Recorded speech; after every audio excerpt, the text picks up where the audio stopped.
Hi everyone, it's Charlie. Big surprise, we have a first teaser trailer for Lord of the Rings Amazon series that's going to be coming in the next couple of years. They're getting ready to start production, that's why they dropped this. As you probably saw during this, there's a couple things that let you know exactly where the series is going to take place, what the time period is going to be, and the major events that it's going to cover. Most notably, the forging of the Rings of Power. That big prologue that we get from Galadriel in the Fellowship of the Ring from the movies kind of sets you off. So I'll break all these Easter eggs down and kind of explain what's going on with the series and the big characters that are going to be involved. If you're brand new to the channel, be sure to subscribe to get all the videos. I will be doing Lord of the Rings episode videos when it gets here, but I'll talk about when I think the actual premiere date is going to happen based on what their schedule is right now.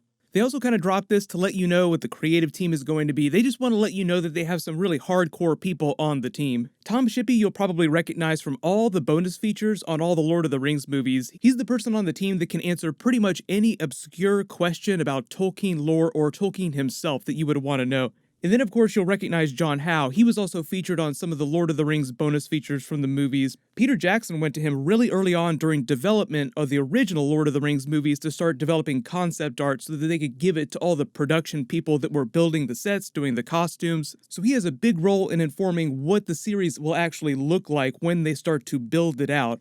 But like I said, the series is basically covering the forging of the Rings of Power and the rise of Sauron when he still looked like this. This is actually his pure angelic form. There's a deleted scene from Lord of the Rings Return of the King where Aragorn was going to fight Sauron in his true angelic form. But as Peter Jackson says, it didn't wind up making it into the final cut of the movie.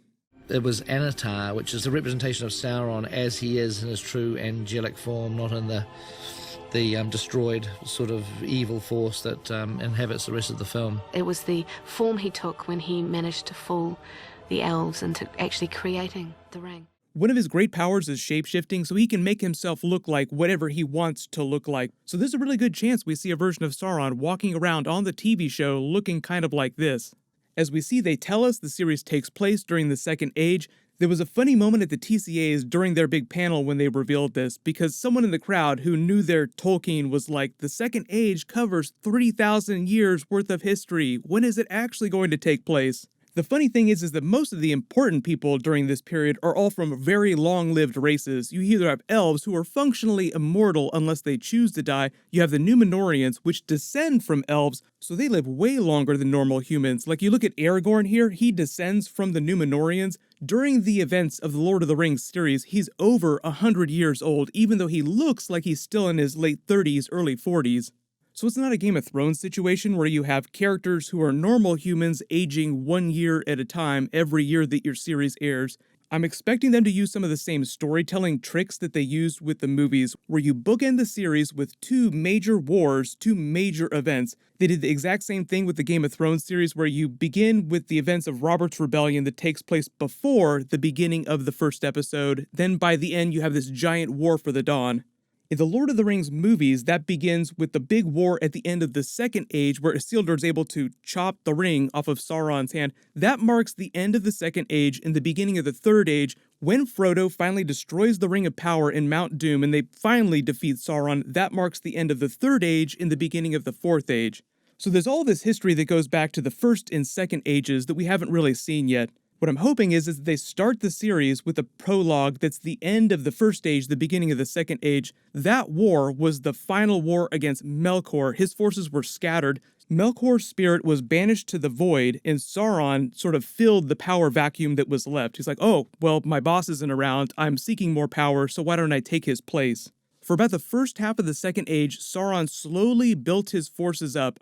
Around the middle of the Second Age, you're talking about 1,500 years later, is when he started to corrupt the elves and get them to forge the Rings of Power. So that's where you get that prologue. 3 rings for the elven kings under the sky, 7 for the dwarf lords in their halls of stone, 9 for the mortal men doomed to die, 1 for the Dark Lord on his dark throne in the lands of Mordor where the shadows lie, 1 ring to rule them all, 1 ring to find them, 1 ring to bring them all, and in the darkness bind them, in the land of Mordor where the shadows lie. So Sauron had to disguise himself as an elf. He called himself Anatar. That was one of his great abilities. He had many powers because he had a little bit of godlike power, but he wasn't quite as powerful as his former lord Melkor. Still very strong, still from one of the lesser choirs of angels. The name of the elf that actually forged the rings was Celebrimbor. He was one of the elven leaders of this area here, but he also was this really, really great smith. Because they live so close to Khazad-dûm in the Mines of Moria, Celebrimbor is actually the person who forged the doors at the Mines of Moria. Remember the magical doors during Fellowship of the Ring? Speak the words friend and enter. So the same person that made these made all the rings of power. When Sauron came to the elves, he appealed to their vanity, claiming that he was an emissary of the Valar, which basically the gods or the angels that shaped the actual planet itself, claiming that they wanted to bestow on them this great gift, and that's why they needed to forge these rings. About 100 years go by, then Sauron forges the one ring in the fires of Mount Doom, and slowly, once he puts the ring on, all the other elves are alerted to what's going on. They take their rings off, but everyone else, all the dwarves, all the men, are bound to Sauron now. So he slowly starts to take over Middle-earth, and you have what's called the Dark Years. As Sauron's forces start to grow more powerful, the Númenóreans start to get more arrogant. Sauron was eventually captured by them. He realized that he would never be able to defeat their combined forces, so he actually pretended to turn to their side and serve as their great advisor. So just like you saw with Wormtongue and Theoden, he starts to corrupt the Númenórean king, eventually convinces him that he'll be able to attain immortality in the other Númenóreans if they attack the Valar on the Western continent. One of the biggest rules in the world is that other beings like the Númenóreans aren't allowed to set foot on that Western continent.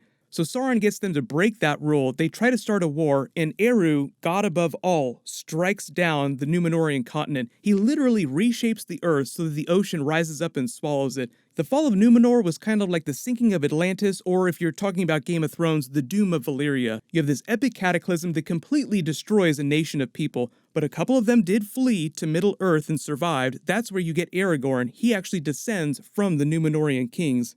After Sauron is able to get rid of the Númenóreans, you have this slow buildup of his power until you have the war that takes place in this prologue of the Fellowship of the Ring, the end of the Second Age and the beginning of the Third Age, and then the actual events of the movie during present day. So think of the TV series as Sauron's rise to power. He'll be one of the biggest characters on the show. They haven't announced casting or anything like that, so it's all open to theory crafting. But let me know in the comments what you're most excited for in this Lord of the Rings series. Just talking about actual release date, they're going into production next year early. I imagine it'll probably take them about a year to turn episodes around. Most likely episodes start dropping in 2021, so it's still going to be a little while. The funny thing is, you may have actually heard about this, is that they had to pay $250 million to the Tolkien estate just to get the rights to do the TV series before they ever started working on the story, and they're spending Game of Thrones level money on their seasons. Meaning that they're spending $500 million on the series before anybody's ever actually going to be able to see an episode, which just sounds mind-blowing. So hopefully it looks amazing, but I will do more videos as we learn more details about the series. Later this year, I will be doing videos for The Witcher TV series on Netflix. You can click here for my breakdown of that big trailer they just dropped, and click here for my Doctor Strange in the Multiverse of Madness teaser breakdown. Thank you so much for watching. Everybody stay awesome. I'll see you guys tonight.